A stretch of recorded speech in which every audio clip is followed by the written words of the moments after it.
A federal judge is weighing whether to extend a temporary restraining order protecting more than 100 international students who had their visas revoked. A hearing was held in Atlanta Thursday regarding a suit that was filed by foreign students from several states, alleging that the government did not have legal grounds to terminate their visas. Across the country, nearly 300 colleges and universities have identified more than 1,800 international students and graduates who have had their legal status changed by the State Department, according to online publication Inside Higher Ed. CBS News Justice reporter Jake Rosen joins us now. Jake, what happened at Thursday's student visa hearing in Atlanta?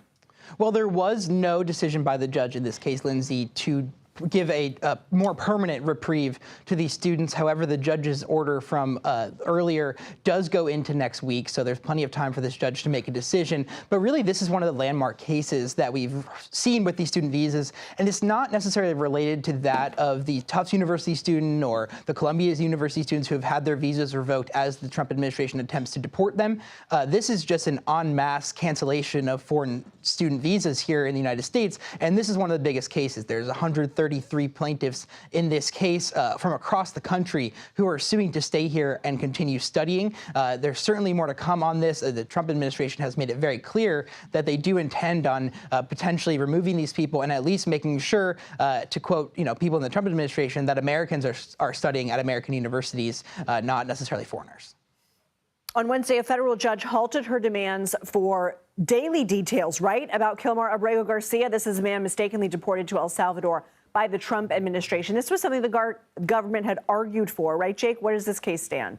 That's right. So really what happened here, Lindsay, was that earlier this week, attorneys for Mr. Abrego Garcia said in court that the government had completely stonewalled all the questions that they had asked for in this case and refused to really answer questions about a 2 to 3 week period between the beginning of April and when Abrego Garcia was initially deported in mid-March. The two sides came to an agreement after a scathing decision from the judge in this case, which said that they were willfully non-complying with her order, artificially narrowing her order, to try to kind of skirt around it, and that they were asserting privileges that don't exist. And however, late last night, there was a 6 o'clock deadline. Both sides agreed to push all the discovery and the fact-finding in this case back a week. And a number of things that we've seen filed in this case have actually been under seal, meaning we don't know necessarily what's been going on in terms of the daily updates that we saw up until last night, but also in just the details that the government has shared in terms of why this should be delayed. Certainly more to come. There's no hearing currently scheduled in this case, but likely after next week on Wednesday, there will be some kind of discussion about a hearing, and potentially some of this will come to light. And so the discovery is pushed back a week, Jake, but do we know if there is an indefinite end to the stoppage of daily updates? When will daily updates have to pick up again? It'll likely be next Wednesday, Lindsay. We did not see one last night from the Department of Justice. Okay.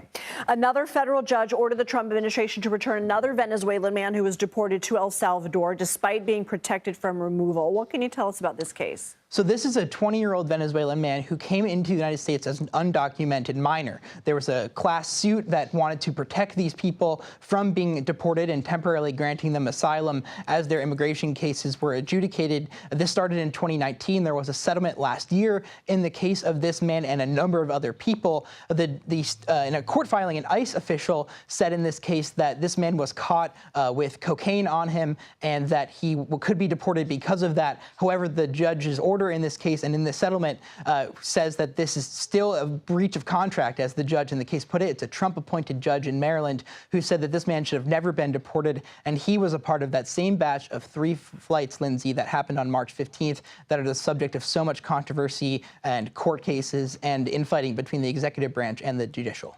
Okay, Jake Rosen, thank you.